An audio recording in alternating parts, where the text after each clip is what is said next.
The last kit that I want to talk to you about is a kit that I consider facilitative, right? That is the tool kit. These tools facilitate me taking care of all of my other needs, right? At a minimum, what you want to have is a good fixed blade belt knife and a folding saw to supplement that. I'm going to do a full dedicated video on knife selection and knife maintenance within the next couple of weeks. So if you're not subscribed, make sure you're subscribed now. The knife that I've chose for this is the Puko style. That's my preferred style. This is a full tang high carbon steel Puko. That's my personal knife preference. Knives are made for slicing, and while you can do some light cross cutting with that, nothing beats a saw for cross cutting. I prefer this size.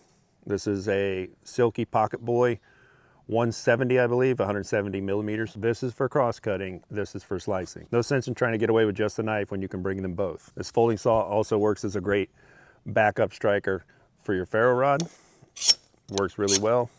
This will throw a spark with natural stone. So if you're down to flint and steel and say some charred material, this saw will do it. And it's also really good for processing down bark tinder, shaving and shaping wood, things of that nature. So it's not just for sawing. This is really handy for a lot of different things. If it's worth carrying these, it's worth carrying some sort of backup. That's why I recommend some sort of multi-tool like a Swiss Army knife or a Leatherman. The three tools that I care about on that multi-tool are some sort of a backup blade. This particular one actually locks in place, which I like. This also has a pretty decent backup saw. Last but not least, an important tool to have on any multi-tool is this awl. You'll use this awl for projects, you'll use it for repairs. This particular one is a sewing awl. You can see the hole right there. Any multi-tool with those three tools is going to be great. On top of the tools, you want to look at having a way to maintain those tools.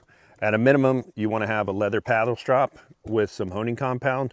You don't need to take this entire bar of honing compound out into the field with you. What you do is before you go to the field, you load one side of your leather paddle strap with that honing compound, and you can just leave this at home. This is extra weight you're not going to need, depending on how long you're going out. You could, if you wanted, carry some sort of sharpening stone. Again, I'm going to do another dedicated video on knife maintenance. You can get away with just a strap with some compound on it. If you feel like you need to have a stone to handle damage, I definitely recommend this one. This was a DC4 from Fallneven. This has a diamond plate. It has a ceramic side, and it also has a leather sheath that this comes in. And I use that leather sheath. I just load the rough side of that leather sheath with that honing compound, and I can use that as a strap. So this is kind of an all-in-one piece. Either or, both, doesn't matter. They don't take up much room, and you can maintain the edge on your knives really easily with these. Last thing in that kit is a repair kit. Needle and thread and some duct tape will get you pretty far. I personally choose the Exotac rip spool. This is a machined aluminum case, so super durable. It actually has fire cord, so it has some emergency tinder inside this cord. It also has, I believe it's braided fishing line wrapped around this spool, and this one I'm not going to open, but I can use that as thread, or I could use it as fishing line if I wanted. Inside this machined aluminum case is a sewing needle. And you can put a couple extra things down inside this cylinder if you wanted, but you can take that needle out and use it for repairs, or you could leave it inside here and you could use this like a thimble or an awl. And of course all that's sealed with this little rubber O-ring on here to keep moisture from getting down in here. So basically it's a modernized version of the Sammy